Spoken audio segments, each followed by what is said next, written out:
আজকে আমরা এখন যে শেয়ারটা নিয়ে কথা বলতে চাচ্ছি সেটা হলো এসিআই কোম্পানি। তো শুরুতে এসে 4টা থেকে আমরা শুরু করি। এসে যদি আমরা ডে ক্যান্ডেলের যদি চার্টটা দেখি, তাহলে যেই জিনিসটা আমরা লক্ষ্য করতেছি সেটা হলো এখানে ব্লু মুভি নাম্বারে 3টা মুভি নাম্বার ইউজ করছি আমি। 55, 100, 200। 55 হলো ব্লু কালারটা, 100 হলো 100 ইএমআই, ব্লু কালারটা হলো 200 ইএমআই। তো 200 মুভিং অ্যাভারেজটা উপরে যদি প্রাইস ডে ক্যান্ডেল বা উইকলি যদি স্টে করে, তাহলে আমরা একটা লং টার্মের জন্য ক্যান্ডেলটার একটা আপ ট্রেন্ড পেতে পারি। আবার 200 ইএমআই উপরে যদি নিচে যদি চলে যায় প্রাইস, তাহলে সেটাও একটা লং টার্মের জন্য ডাউন ট্রেন্ড হতে পারে। আমরা যারা টেকনিক্যাল অ্যানালাইসিস করার চেষ্টা করি তাদের জন্য এই 200 ইএমআই এর উপরে একটা প্রাইস পাওয়া এবং নিচে চলে যাওয়া অনেকদিন ওয়েট করতে হয় এইরকম একটা সেটা পাওয়ার জন্য। আমরা যদি এশিয়ার প্রিভিয়াস ডাটাগুলো দেখি, ও যখন প্রাইস 200, 2018-এর জানুয়ারি মাসে প্রাইস যখন 200 ইএমআই নিচে চলে গেল, সে কিন্তু অলমোস্ট 2 ইয়ার্স একটা ডাউন ট্রেন ছিল।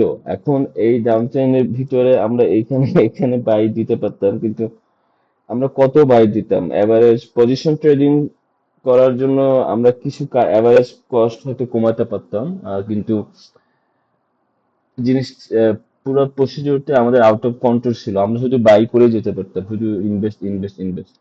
আবার যখন আমরা দেখি এসিআই যখন 200 এর উপরে চলে যায়,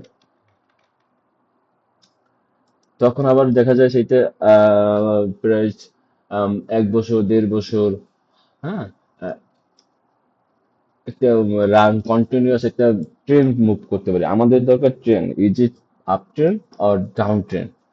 আমরা ডাউন ট্রেন্ডে চেষ্টা করব, যেহেতু আমাদের বাংলাদেশ মার্কেটে শর্ট সেল নাই। তো আমরা ডাউন ট্রেন্ডের মার্কেটে চেষ্টা করব যতখানি আমাদের লস বা অ্যাভারেজটা কমানো সম্ভব হয়, বা পার্সোনালি প্রফিট টেক করতে পারি।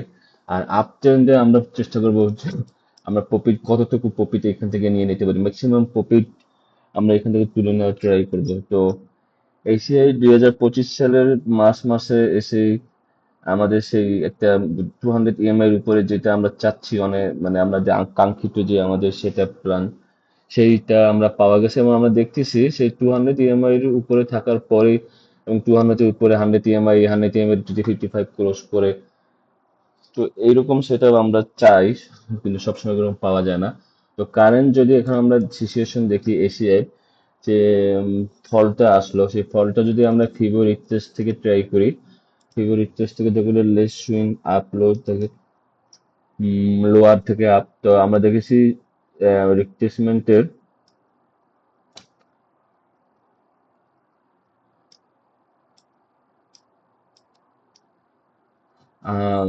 38, 38 থেকে সে প্রাইসটা রিজেক্ট করলো, এবং ভালো একটা পুল ব্যাক সে এখান থেকে পাওয়া গেছে। আর এখন আমরা যে এটাকে যদি ট্রেন বেস এক্সটেনশন ফিউতে ইউজ করি, তাহলে এই পুল ব্যাকটা বা এই যে কারেন্ট যে ফিউচার আপকামিং যে এটা আপ ট্রেন্ড আমরা আশা করতেছি, সেইটা কতটুকু যেতে পারে সেটা যদি আমরা একটু দেখি। আমরা যদি 38 কে যদি আমাদের লাস্ট কারেকশন ধরে নেই, তাহলে আমরা যদি ফিবোটে এক্সটেনশন ইউজ করি, 227 এবং 1.26, 241।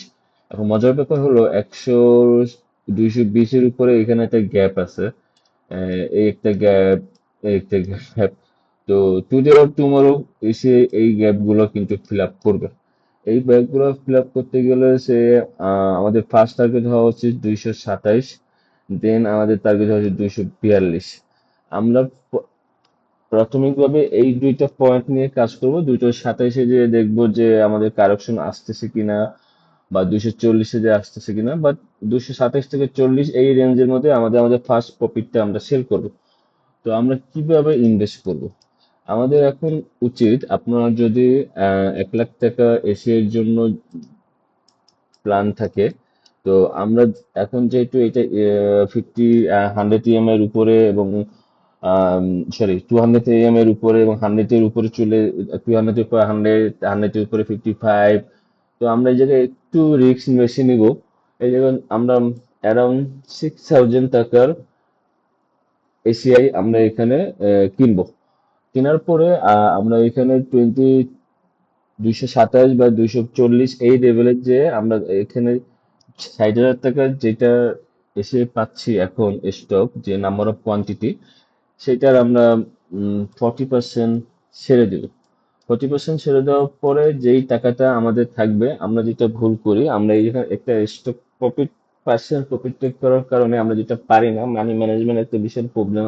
এবং এইটা মানি ম্যানেজমেন্টটাই আছে psychological problem, future psychology problem.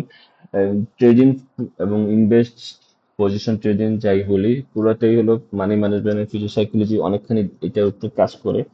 Technical fundamental যদি 40% হয়, বাকি 60%ই হলো money management and future psychology.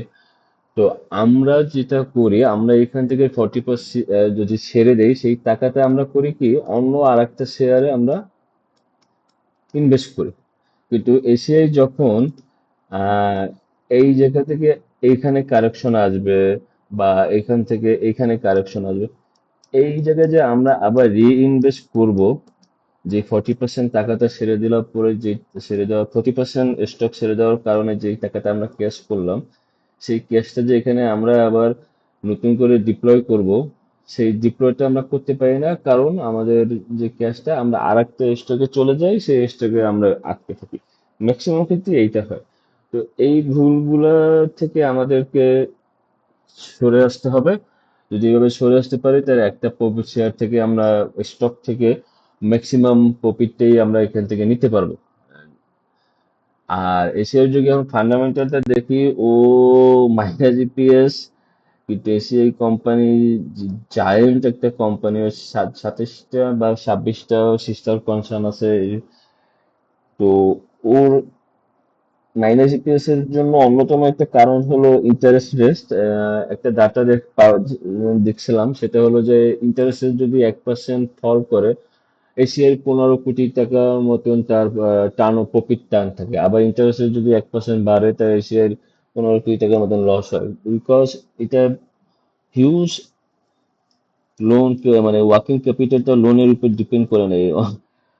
তো আশা করি ও, যেহেতু ইন্টারেস্ট রেট কমতেছে বা একটা স্টেবল পর্যায়ে চলে আসছে, এখন সামনে আরো কমবে, তো সে প্রফিট মার্জিনের দিকে চলে যাবে, প্রফিট দিকে চলে যাবে, তখন ইপিএস গুলা বা আমরা আস্তে আস্তে প্লাসের দিকে দেখতে পারবো। আর যদি প্লাসের দিকে চলেই আসে, তাহলে তো আমরা কোনো হয়তো এই বছর বা সামনের বছর এসে একে আমরা আরো উপরে প্রাইসে দেখতে পারি।